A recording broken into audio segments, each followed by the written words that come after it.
How much do you typically tip when you eat out in a restaurant? Is it typically more when you eat out in a fancy restaurant? Why should you tip more when the food is more expensive? Let's see what the community on Reddit has to say about that. Welcome back to the Friday show of Redditainment. Today's post comes from the subreddit r/nostupidquestions. User the Dominator 69696 asked, "Why am I expected to tip more if my meal is more expensive? I dislike the practice, but I always tip at least a few bucks, right? So I'm at this diner with some friends/acquaintances. We get a few steaks and beers. I go to pay and slap a $5 on the table for the tip.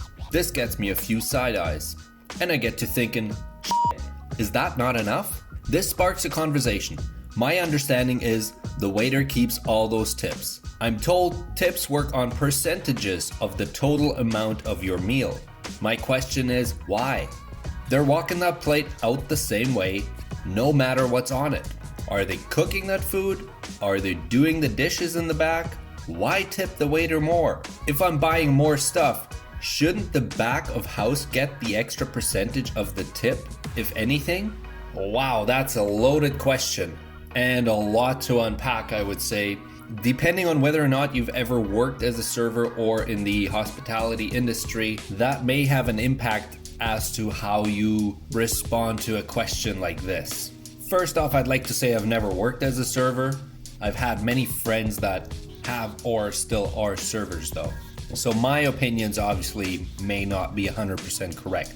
But as far as I know, tips are not always 100% kept by the server.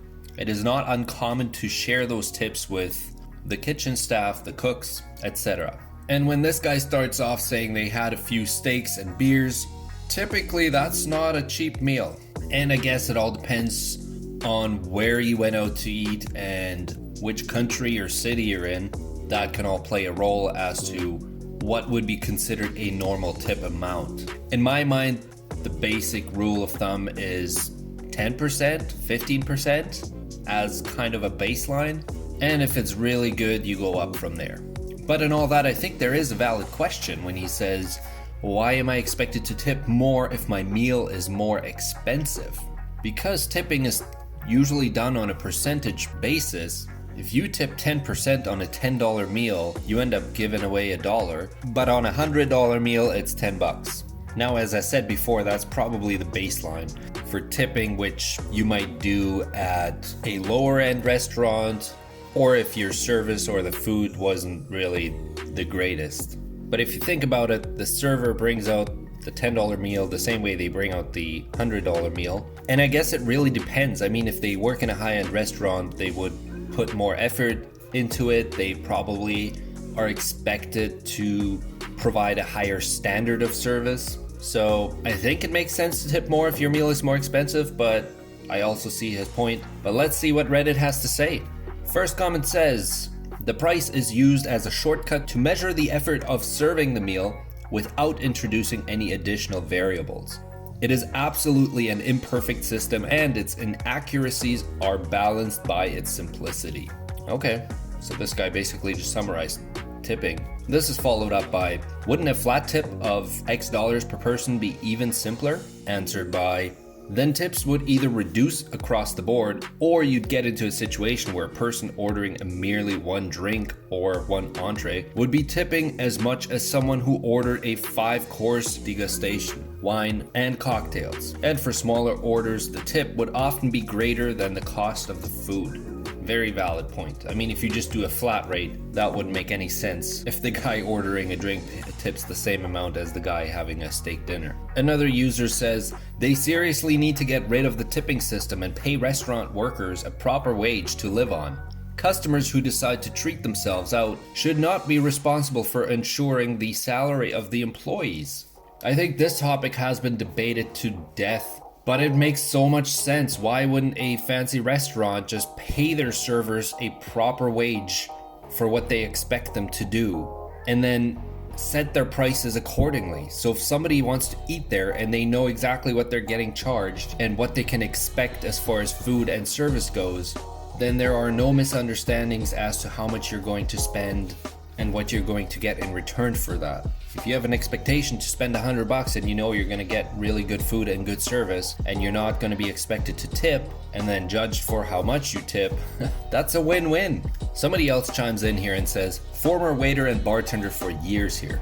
The more expensive a restaurant, the more that is expected of the waitstaff. Work at a diner and they might let you wear jeans and a t-shirt. Silverware is machine rolled, condiments and extras come in plastic ready to serve portions. Knowledge of the items on the menu isn't really expected. I've worked at more expensive places and the way we rolled silverware is very specific and time consuming. We polished all our glassware, set up our condiments and nice displays, had monthly meetings where we learned about new menu items, what was in them, what could be changed, new wine pairings, and test over the material afterwards. A uniform must be cleaned and ironed daily, etc. A ton more is expected of you, and the pay, $3.14 an hour, was the same. Edit.